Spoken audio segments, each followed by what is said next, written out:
place today. But one of the things when you read the book of Ezekiel, we know through Ezekiel, it says the young lions of Tarshish will be in Shidan and Dedan, which is actually Saudi Arabia. The young lions of Tarshish. And I break all this down in my book in chapter 10. Tarshish is actually Great Britain. It used to be a seafaring country that went up and down and traded. So Tarshish in modern days would be Great Britain. The young lions are the break-off of the government for Great Britain, which would have been Australia, Canada, and the United States. When you take a look at when the Iraq War started, who went over there and who is still over there? We look at Canada, Australia, the United States, the young lions. Some people say that it may even be New Zealand. Could be. I don't know. All I know is when the attack comes down, those nations will be in the area around Saudi Arabia, and we're there right now in Afghanistan, and we're in Iraq. So it says that when the attack comes by Russia and their allies, Turkey, Libya, Iran, Ethiopia, and all the rest of them, that all they're going to do is say, what are you doing? Coming down to take a spoil and coming down to take a prey? In other words, they give a formal protest, but they do nothing about it. And what happens is they are destroyed. The army that comes down from the north, very specific. Ezekiel chapter 38 tells you who's coming after Israel, the time that they come after Israel, the direction they come from Israel, specific name, how many people die, how the war goes down, what it's going to be like, and the one that's standing after this attack is Israel. Now, a lot of people don't like to hear that, but this is the word of the Lord. This is what he said was going to happen. And I'm telling the people, if you don't believe the Lord, if you don't believe in his word, you are as good as standing outside the ark in the water. But if you don't believe the message that the Lord has given to me to give to you in these last days, I may not be Noah, but I'm carrying the same message that Noah is carrying, that he carried. And that is prepare yourself to meet the Lord, because the next flood that's coming is a flood of destruction headed by the Antichrist when the 7-year tribulation comes, when the bride of Christ comes for his church. Now, here's another thing let me throw in. September 29th of this year is the Feast of Trumpets. This is one of the feasts. Israel has 7 feasts that they observe, and they've been doing this forever. I mean, it was one of the commandments that were set out by God, that you needed to observe these feasts. And Jesus fulfilled to the day. Now, these are called appointed times. In the book of Genesis, chapter 1, verse 14, it talks about the seasons. And that word translated actually means appointed time.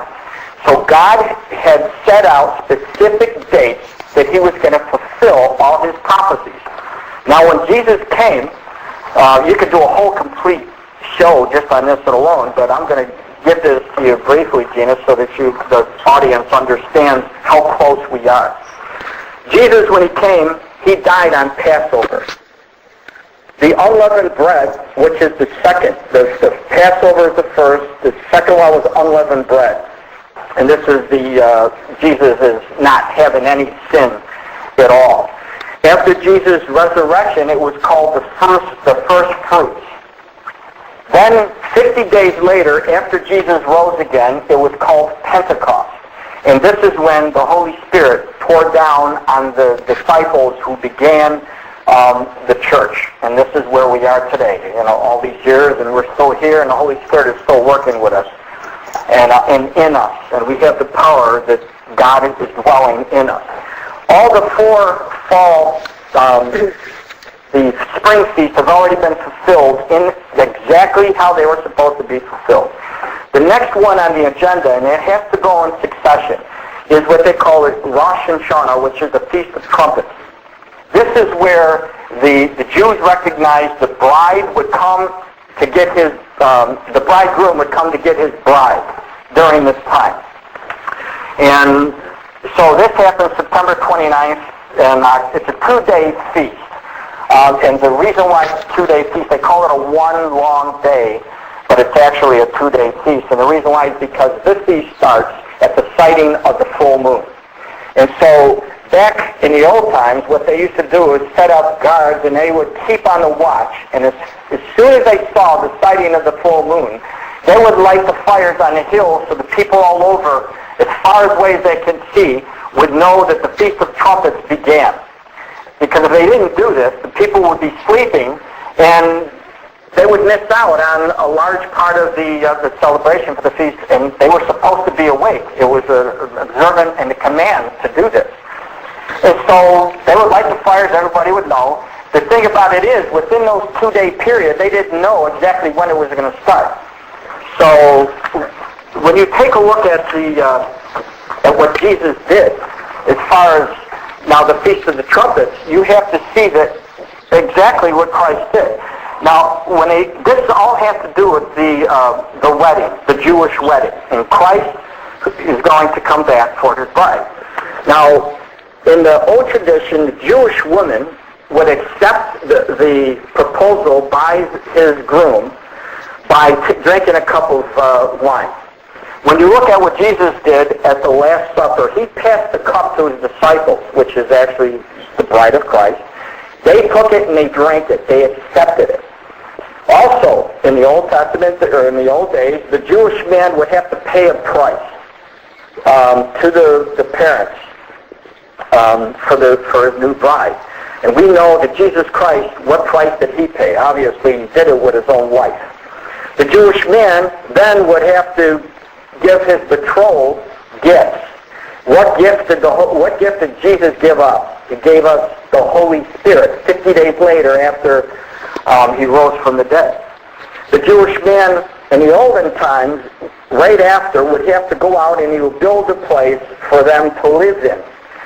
Jesus, in the book of John 14:3, said, "I'm going away to prepare a place for you, and where I go, I'm going to come back to receive you." So this is where Jesus is right now. He is in heaven preparing a place for us, and he's coming back. And we know that when he comes back will be during the Feast of Trumpets. What year, we're not too sure of. What day between those 2 days, we're not sure of. And this is why Jesus said, stay on the watch, so that it doesn't happen to you as a thief in the night. So we know after what happens when Jesus comes back, he blows what they call the shofar, the trumpet. In 1 Corinthians and also in Thessalonians, it talks about the trump of God, the shout. And this is what happens when Jesus comes back. It says in the scriptures that he came back during midnight. He went out and blew the shofar, and he'd come back with a bunch of friends, and he would go after his bride, take the bride. He would take her into the chambers for 7 days to consummate the marriage. Now, when Jesus Christ comes, at some time during the Feast of Trumpets, whether it be this year or whenever, we just know that it's going to happen during this time, he's going to come back, remove his church, and consummate, bring his bride into heaven for 7 years, hiding us from the things that are going to take place. So all these things in this part of the Jewish wedding have already been fulfilled. Jesus did all the requirements. The next step is the Feast of Trumpets. And there's a lot of things that are going on in the world today that show you that if ever there was a time, it looks like this may be the appointed time that God talked about on his calendar, not the American calendar, but on God's calendar. For example, Israel has told Iran over and over again to stop their nuclear power plants because they cannot tolerate a man who is said and is doing the same things that Hitler did, saying that we are going to wipe you off the face of the earth. We will eliminate Israel. We will destroy Israel. All this is documented in my book. And so Israel has warned the United Nations and the world, you better stop them, because if nothing is done, we are going to have to do something. Just this last couple of days, a report came out saying Israel is practicing for the bombardment of the nuclear power plant in Iran.